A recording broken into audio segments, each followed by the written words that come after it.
Welcome to study art 11। आज हम पढ़ेंगे नहीं, जिएंगे। सो आर यू रेडी? घना जंगल, दो योद्धा और सामने है सबसे बड़ी चुनौती, यूपी पुलिस कांस्टेबल बनने की रेस। जंगल का दरबार लगा है। आज हम आपको ले चलेंगे सोशल मीडिया की दुनिया में। हाँ महाराज, हम तैयार हैं। कितने लोग WhatsApp, YouTube, Facebook, Google, Twitter use करते हैं? हाँ, हम यूज करते हैं। क्या आपको पता है इन एप्स के फाउंडर्स कौन हैं? इनकी लिमिट्स क्या हैं? और सबसे पहला सोशल मीडिया प्लेटफॉर्म कौन सा था? कोई बताएगा? एनीबडी? एआई का जमाना है। चैट जीपीटी, सोरा, जेमिनाई, ग्रोक, डीपसीक, इनका काम क्या है? अगर पूरा वीडियो देख लिया तो टॉपिक का मास्टर बना दूंगा, चुटकी में मैं तैयार करा दूंगा। वीडियो को लाइक और शेयर कर दो, तभी होगा सिलेक्शन। अभी इसी वक्त चैनल को सब्सक्राइब कर लो। हम आज उत्तर प्रदेश पुलिस कांस्टेबल 2026 की परीक्षा के लिए तैयार की गई सोशल मीडिया कम्युनिकेशन की अध्ययन सामग्री का विश्लेषण कर रहे हैं, जो कि बहुत ही प्रासंगिक विषय है। हमें इस सामग्री से न सिर्फ परीक्षा के लिए जरूरी तथ्य निकालने हैं, बल्कि उन तंत्रों को भी समझना है कि कैसे सोशल मीडिया का विकास और इसके खतरे आधुनिक पुलिसिंग को नया आकार दे रहे हैं। क्योंकि ज्ञान तभी काम आता है जब हम उसके पीछे के क्यों और कैसे को समझें। बिल्कुल। तो इसकी शुरुआत एक ऐसे आंकड़े से करते हैं जो इस पूरे मुद्दे की गंभीरता को तय करता है। इन नोट्स के अनुसार आज 100% में से 70% भारतीय सोशल मीडिया पर पूरी तरह से सक्रिय हैं। 70%? ये बहुत बड़ी संख्या है। और बात सिर्फ अकाउंट बनाने तक सीमित नहीं है। औसतन रूप से लोग रोजाना 3 घंटे से ज्यादा समय इस आभासी दुनिया में बिता रहे हैं। 3 घंटे रोज, मतलब जीवन का एक बहुत बड़ा हिस्सा। हाँ, और दस्तावेजों में इसे अपरंपरागत मीडिया या अनकन्वेंशनल मीडिया कहा गया है। शुरू कहाँ से हुआ? अगर हम 1991 में जाएं, जब टिम बर्नर्स-ली ने पहला वेब ब्राउजर यानी वर्ल्ड वाइड वेब बनाया था, तो उस समय इंटरनेट सिर्फ जानकारी खोजने की जगह थी। हाँ, एक विशाल डिजिटल लाइब्रेरी की तरह। लेकिन इंसानों को जानकारी से ज्यादा एक दूसरे की जरूरत थी। और इसी मानवीय जरूरत ने सोशल मीडिया को जन्म दिया। आपको पता है, दुनिया का सबसे पहला सोशल मीडिया प्लेटफॉर्म साल 1997 में आया था। अच्छा, मुझे लगा फेसबुक सबसे पहला था। नहीं, फेसबुक बहुत बाद में आया। सबसे पहले प्लेटफॉर्म का नाम था 6 डिग्रीज और इसे एंड्रो वेनेरिच ने बनाया था। 6 डिग्रीज, दिलचस्प नाम है। हाँ, ये पहली बार था जब लोगों को ऑनलाइन प्रोफाइल बनाने और दोस्तों को जोड़ने की सुविधा मिली थी। इसके बाद पहला आधुनिक प्लेटफॉर्म आया, फ्रेंडस्टर। हाँ, मैंने इसके बारे में पढ़ा है। फिर जैसे जैसे तकनीक बढ़ी, 1998 में लैरी पेज और सर्गे ब्रिन ने गूगल की स्थापना की, जिसने इंटरनेट पर जानकारी खोजने का तरीका ही पूरी तरह बदल दिया। बिल्कुल। गूगल का आना तो एक बहुत बड़ा मोड़ था, और यहीं से डिजिटल दुनिया में अलग अलग कह सकते मोहल्ले बसने शुरू हुए। सही उदाहरण है, अलग अलग मोहल्ले। जैसे प्रोफेशनल लोगों के लिए लिंक्डइन बन गया, रोजमर्रा की नेटवर्किंग के लिए 2004 में फेसबुक आ गया, और वीडियो देखने के लिए 2005 में यूट्यूब आ गया। हाँ, यूट्यूब, जहां सबसे पहला वीडियो इसके सह संस्थापक जावेद करीम ने मी एट द जू नाम से डाला था। चिड़ियाघर का वो छोटा सा वीडियो, और आज देखिए यूट्यूब कहाँ है। सच में। और कंपनियों ने बहुत जल्दी समझ लिया था कि इंटरनेट पर राज करने का एक ही तरीका है, जो भी चीज लोकप्रिय हो रही है उसे खरीद लो। एकदम सही रणनीति। जैसे गूगल ने यूट्यूब की ताकत को पहचाना और महज 1 साल बाद 2006 में उसे $1.65 बिलियन में खरीद लिया। बाप रे, उस समय के हिसाब से ये बहुत बड़ी रकम थी। और आज देखिए, इसके सीईओ भारतीय मूल के नील मोहन है। इसी तरह की खरीदारी माइक्रोसॉफ्ट ने भी की। आप 2016 में लिंक्डइन के अधिग्रहण की बात कर रही हैं। हाँ, बिल्कुल। माइक्रोसॉफ्ट ने प्रोफेशनल्स के प्लेटफॉर्म लिंक्डइन को खरीद लिया था। वैसे माइक्रोसॉफ्ट का नाम आते ही अक्सर एक भ्रम पैदा होता है। कौन सा भ्रम? आज सत्या नडेला माइक्रोसॉफ्ट के सीईओ हैं, तो कई लोग उन्हें ही इसका संस्थापक मान लेते हैं। अरे हाँ, ये बहुत आम गलतफहमी है। जबकि असली संस्थापक बिल गेट्स और पॉल एलन हैं। बिल्कुल। खैर, कंपनियों की इस खरीदारी की बात करें तो भारत में भी इसी तर्ज पर ई-कॉमर्स और डिजिटल पेमेंट का विकास हुआ है। हाँ, भारत का टेक सेक्टर भी बहुत तेजी से आगे बढ़ा है। जैसे 2007 में सचिन और बिन्नी बंसल ने फ्लिपकार्ट बनाया। फिर 2010 में विजय शेखर शर्मा ने पेटीएम की स्थापना की। और फिर बहुत बड़ी डिजिटल क्रांति हुई 30 दिसंबर 2016 को, है ना? हाँ, जब एनपीसीआई ने डिजिटल पेमेंट के लिए भीम ऐप लॉन्च कर दिया। एनपीसीआई यानी national payments corporation of India. इस एक कदम ने भारत में पैसों के लेन देन का पूरा ढांचा ही बदल कर रख दिया। और इसके पीछे जो तकनीकी ढांचा काम करता है वो भी कम रोचक नहीं है। मतलब आप क्लाउड की बात कर रहे हैं? हाँ, जैसे अमेज़न को हम सिर्फ खरीदारी के लिए जानते हैं, जैसे अगर सोशल नेटवर्किंग की बात करें तो वहाँ फेसबुक और एक्स, मेरा मतलब है ट्विटर, उनका राज है। बिल्कुल। और अगर वीडियो देखने का मन है तो वीडियो होस्टिंग में यूट्यूब सबसे आगे है। अगर तुरंत बात करनी हो यानी इंस्टेंट मैसेजिंग, तो वहाँ लोग व्हाट्सएप और टेलीग्राम का इस्तेमाल करते हैं। हाँ, और एग्जाम के नजरिए से कुछ और कैटेगरीज भी हैं, जैसे बिजनेस या B2B के लिए लिंक्डइन है जो 2002 में आया था, और ई-कॉमर्स की बस्ती में अमेज़न और फ्लिपकार्ट बैठे हैं। सही बात है। एक और जरूरी कैटेगरी है विजुअल डिस्कवरी की, जिसमें पिंटरेस्ट का नाम सबसे ऊपर आता है, जो 2010 में शुरू हुआ था। पर इन सबके बीच कैंडिडेट्स को 3 जरूरी तारीखें याद रखनी चाहिए जो सीधे एग्जाम में आती हैं। ओह, डेट्स तो हमेशा कंफ्यूज करती हैं। कौन सी 3 डेट्स? पहली है वर्ल्ड सोशल मीडिया डे, जो 30 जून को होता है। दूसरी बहुत जरूरी है वर्ल्ड पासवर्ड डे, ये 6 मार्च को मनाया जाता है। क्या एक्स यानी जो पहले ट्विटर था वो भी मेटा का ही हिस्सा है? नहीं, यहीं पर सबसे बड़ी गलती होती है। एक्स और मेटा का आपस में कोई लेना देना नहीं है। एक्स इलॉन मस्क की कंपनी है जिसे उन्होंने 2022 में खरीदा था। ओ, तो फिर मेटा क्या है? मतलब उसका इतिहास क्या है? मेटा असल में फेसबुक का ही नया नाम है, जो अक्टूबर 2021 में बदला गया था। इसकी कहानी 2004 से शुरू होती है, जब मार्क जुकरबर्ग ने द फेसबुक बनाया था। हाँ, और फिर इन्होंने अपने फीचर्स बढ़ाए। जैसे 2016 में इन्होंने 7 नए रिएक्शंस जोड़े और एक C2C मार्केट प्लेस भी शुरू किया था ना? बिल्कुल सही। C2C मतलब कस्टमर टू कस्टमर। और फिर जब कोई और ऐप हिट होने लगा तो इन्होंने उसे खरीद लिया। जैसे 2010 में केविन सिस्ट्रोम ने इंस्टाग्राम बनाया था। अच्छा, केविन सिस्ट्रोम। तो फेसबुक ने इसको कब खरीदा? फेसबुक ने देखा कि ये तो बड़ा मशहूर हो रहा है, तो 2012 में उसने इंस्टाग्राम को $1 बिलियन में खरीद लिया। बाप रे, 1 बिलियन! और व्हाट्सएप का क्या सीन था? व्हाट्सएप 2009 में जैन कूम और ब्रायन एक्टन ने बनाया था। इसे भी फेसबुक ने 2014 में लगभग $19 बिलियन में खरीद लिया। तो अब ये तीनों मेटा के ही हिस्से हैं। समझ गई। अब एक होने वाले कांस्टेबल के लिए ये जानना बहुत जरूरी है कि इन एप्स के अंदर की लिमिट्स क्या हैं।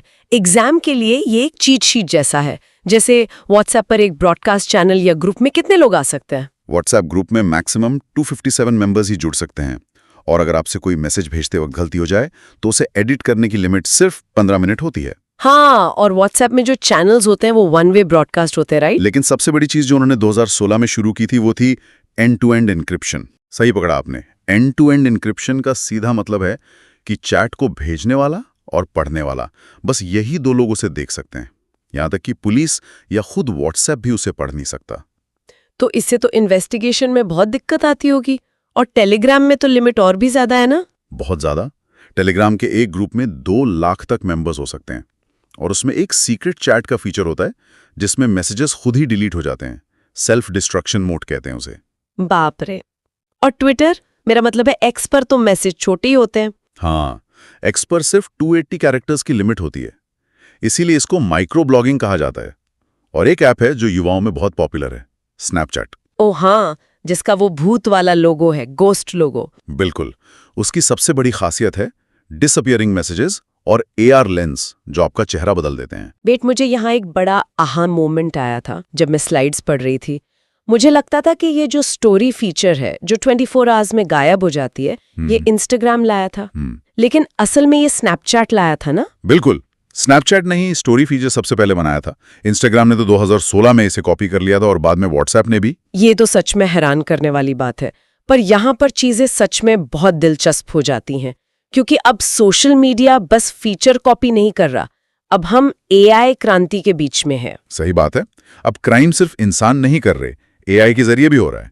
इसलिए कैंडिडेट्स को कुछ एआई चैटबॉट्स के नाम पता होने चाहिए। हाँ, जैसे चैट जीपीटी, जिसे ओपनएआई और सैम ऑल्टमैन ने नवंबर 2022 में लॉन्च किया था। और इनका एक सोरा एआई भी है ना, जो टेक्स्ट लिखने पर वीडियो बना देता है। हाँ, सोरा एआई बिल्कुल असली दिखने वाले वीडियो बना सकता है। इसके अलावा एक्स का अपना एआई है जिसका नाम ग्रॉक है, और गूगल के एआई का नाम जेमिनाई है जिसका पुराना नाम बार्ड था। ओ, बार्ड का नाम जेमिनाई हो गया। और चाइना का भी कोई एआई है क्या? हाँ, चाइना का डीप सीक R1 है। और अगर हम इतिहास में जाएं तो एग्जाम में एक नाम आ सकता है डीप ब्लू। ये IBM का एक एआई था जिसने 1997 में एक वर्ल्ड चेस चैंपियन को हरा दिया था। वाह, 1997 में ही एआई ने चैंपियन को हरा दिया। लेकिन इनका दुरुपयोग कैसे होता है? सोचिए किसी ने व्हाट्सएप पर एक फेक वीडियो भेज दिया कि यूपी पुलिस कांस्टेबल का एग्जाम कैंसिल हो गया है, तो क्या होगा? यही तो सबसे बड़ा खतरा है। इसको हम फेक न्यूज वायरल की चेन कहते हैं। पहले एक क्लिकबेट आता है जिसे देखकर लोग आक्रोशित होते हैं, फिर लोग बिना सोचे उसे फॉरवर्ड कर देते हैं और आखिर में दंगा या साइबर फ्रॉड हो जाता है। तो इस चेन को तोड़ने के लिए कैंडिडेट्स को टीचर रूल याद रखना होगा कि भैया, एक पुलिस वाले की ड्यूटी उस मैसेज को फॉरवर्ड करना नहीं है, बल्कि उसे वेरीफाई करना है। बिल्कुल सही, वेरीफाई करना सबसे जरूरी है। और यूपी पुलिस इसमें काफी आगे है। वो सोशल मीडिया का 3 तरीकों से इस्तेमाल करती है। पहला, सूचना का प्रसारण करना, दूसरा, अपराध को कंट्रोल करना, और तीसरा, जनता से सीधा संवाद करना। और इस संवाद वाले हिस्से में एक बहुत प्राउड फैक्ट है। यूपी देश का पहला राज्य है जिसने ट्विटर सेवा शुरू की थी, जिसमें सिटीजन पुलिस को टैग करता है, पुलिस उसे वेरीफाई करके एक्शन लेती है और फिर हैंडल पर स्टेटस भी अपडेट करती है। ये बहुत ही शानदार इनिशिएटिव है। लेकिन अगर हम इसको बड़े पैमाने पर देखें तो पुलिस को एक्शन लेने के लिए कानून की जरूरत होती है, और हमारा सबसे बड़ा कानूनी हथियार है IT एक्ट 2000। हाँ, IT एक्ट 2000। स्लाइड में लिखा था कि इसे प्रमोद महाजन ने पेश किया था और इस पर 9 मई 2000 को राष्ट्रपति ने हस्ताक्षर किए थे। फिर ये 17 अक्टूबर 2000 को लागू हो गया था। एकदम सही डेटा है, पर इसमें एक कंफ्यूजन वाला पॉइंट है जहां कैंडिडेट्स गलती कर सकते हैं। Section 67A। ओह, इसमें क्या कंफ्यूजन है? देखिए, कई लोगों को लगता है कि राज्य सरकार किसी भी ऐप या वेबसाइट को बैन कर सकती है, पर ऐसा नहीं है। सिर्फ केंद्र सरकार के पास ही किसी इंफॉर्मेशन को ब्लॉक करने की पावर है, राज्य सरकार के पास नहीं। अच्छा, मतलब यूपी पुलिस अकेले किसी साइट को ब्लॉक नहीं करवा सकती। और अगर फोन टैप करवाना हो तो उसके लिए तो कोई पुराना कानून था ना? हाँ, आपातकाल में सरकार फोन टैप करा सकती है, और इसके लिए इंडियन टेलीग्राफ एक्ट 1885 का इस्तेमाल होता है। 1885, बाप रे, बहुत पुराना है। लेकिन इन कानूनों का इस्तेमाल करके ही तो सरकार ने डिजिटल स्ट्राइक्स की थी ना। जैसे 29 जून 2020 को 59 ऐप्स पर बैन लगाया था, जिसमें टिकटॉक भी शामिल था। सही पकड़ा। और टिकटॉक की पेरेंट कंपनी का नाम बाइट डांस है, जो चीन की है। फिर सरकार ने 24 नवंबर 2020 को 43 ऐप्स और 14 फरवरी 2022 को 54 और ऐप्स पर बैन लगाया। ये सब डेट्स एग्जाम के लिए बहुत जरूरी हैं। अब आगे बढ़ते हैं कुछ जरूरी शब्दावलियों पर। जैसे हैंडल क्या होता है? ये दरवाजे वाला हैंडल नहीं, एक्स अकाउंट की आईडी होती है। हाँ, और ऐसे ही एक टर्म है हैशटैग, जो 2007 में क्रिसमसीना ने शुरू किया था। और व्लॉग का मतलब तो आप जानते हैं, वीडियो ब्लॉग। बिल्कुल। और OTT का फुल फॉर्म भी एग्जाम में आ सकता है, ओवर द टॉप, जिसे हम नेटफ्लिक्स वगैरह कहते हैं। चलिए अब एक क्विक रिवीजन ब्लास्ट करते हैं। मेरे पास यहाँ 10 दमदार फैक्ट्स हैं जो एग्जाम के लिए अमृत हैं। मैं बोलती जाऊंगी, आप उसमें ऐड करते जाना। रेडी? बिल्कुल, शुरू कीजिए। नंबर 1, सबसे बड़ा सर्च इंजन गूगल है, जिसे 1998 में लैरी पेज और सर्जे ब्रिन ने बनाया था। नंबर 2, यूट्यूब 2005 में आया था, जिसे गूगल ने 2006 में $1.65 बिलियन में खरीद लिया। नंबर 3, माइक्रोसॉफ्ट ने 2016 में लिंक्डइन को खरीद लिया था। नंबर 4, NPCI ने 30 दिसंबर 2016 को भीम ऐप लॉन्च किया था। नंबर 5, ट्विटर को टक्कर देने के लिए मेटा ने थ्रेड्स ऐप बनाया है। नंबर 6, सचिन और बिन्नी बंसल ने 2007 में फ्लिपकार्ट की शुरुआत की थी। नंबर 7, यूट्यूब के करंट CEO एक भारतीय मूल के व्यक्ति हैं, नील मोहन। नंबर 8, अमेज़न की क्लाउड सर्विस का नाम AWS है। नंबर 9, पहला web browser world wide web था, जिसे 1991 में टिम बर्नर्स-ली ने बनाया था। और आखिरी, नंबर 10, विजय शेखर शर्मा ने 2010 में पेटीएम की स्थापना की थी। अरे वाह, ये तो बहुत ही बढ़िया रैपिड फायर था। इसे बार बार सुनने से पूरा याद हो जाएगा। चलिए, अब जो लोग सुन रहे हैं उनका एक मिनी टेस्ट लेते हैं। मैं कुछ डायरेक्ट सवाल पूछती हूँ, आप एक्सपर्ट के तौर पर जवाब दीजिए ताकि उनका टेस्ट हो जाए। ठीक है, मैं जवाब देने के लिए तैयार हूँ। व्हाट्सएप पर भेजा गया मैसेज एडिट करने की लिमिट कितनी होती है? सिर्फ 15 minute. End to end encryption 2016 में किसमें आया था? व्हाट्सएप में। और यूट्यूब शॉर्ट्स के मैक्सिमम टाइम लिमिट क्या है? यूट्यूब शॉर्ट्स में 60 सेकंड मिलते हैं। लेकिन अगर इंस्टाग्राम रील्स हो तो वहां मैक्सिमम टाइम कितना होता है? वहां थोड़ा ज्यादा, 90 सेकंड मिलता है। बढ़िया। और एक आखिरी, रेडिट क्या है? रेडिट एक कम्युनिटी डिस्कशन प्लेटफॉर्म है जहां लोग अलग-अलग टॉपिक्स पर बात करते हैं। परफेक्ट। पर परीक्षा इतनी भी सीधी नहीं होती। ऑप्शंस हमेशा कंफ्यूज करते हैं। हाँ, और मैं कैंडिडेट्स को अलर्ट करना चाहता हूँ। एग्जाम में ऐसे ही 3 ट्रिकी सवाल आ सकते हैं। पहला ट्रिकी सवाल, इंस्टाग्राम ने स्टोरी कहाँ से कॉपी की थी? ऑप्शन में टिकटॉक होगा, पर याद रखें उन्होंने स्नैपचैट से कॉपी किया था। ये सच में कंफ्यूज करने वाला है। और दूसरा ट्रिकी सवाल? दूसरा, माइक्रोसॉफ्ट के संस्थापक कौन है? लोग गलती से सत्य नडेला पर टिक कर देते हैं, पर वो तो सीईओ हैं। असल संस्थापक बिल गेट्स और पॉल एलन हैं। हाँ, ये गलती बहुत आम है। और तीसरा ट्रैप कौन सा है? तीसरी ट्रिक है यूट्यूब के पहले यूट्यूबर से जुड़ी हुई। सबसे पहला वीडियो जिसने अपलोड किया था उसका नाम जावेद करीम था और उस वीडियो का नाम था मी एट द जू। तो इसका आखिर क्या मतलब है? मतलब हमने इन सभी सिलेबस पॉइंट्स का विश्लेषण कर लिया है, प्लेटफॉर्म्स के बारे में, ऐप लिमिट्स, आईटी एक्ट 2000 की डिटेल्स, एआई टूल्स और ट्रिकी एमसीक्यू, सब कुछ क्लियर हो चुका है। यूपी पुलिस कांस्टेबल 2016 का ये टॉपिक पूरी तरह मास्टर हो गया है। वीडियो को लाइक और शेयर कर दो, तभी होगा सिलेक्शन। अगला वीडियो चाहिए तो नीचे कमेंट करके बताओ, तभी लेकर आऊंगा।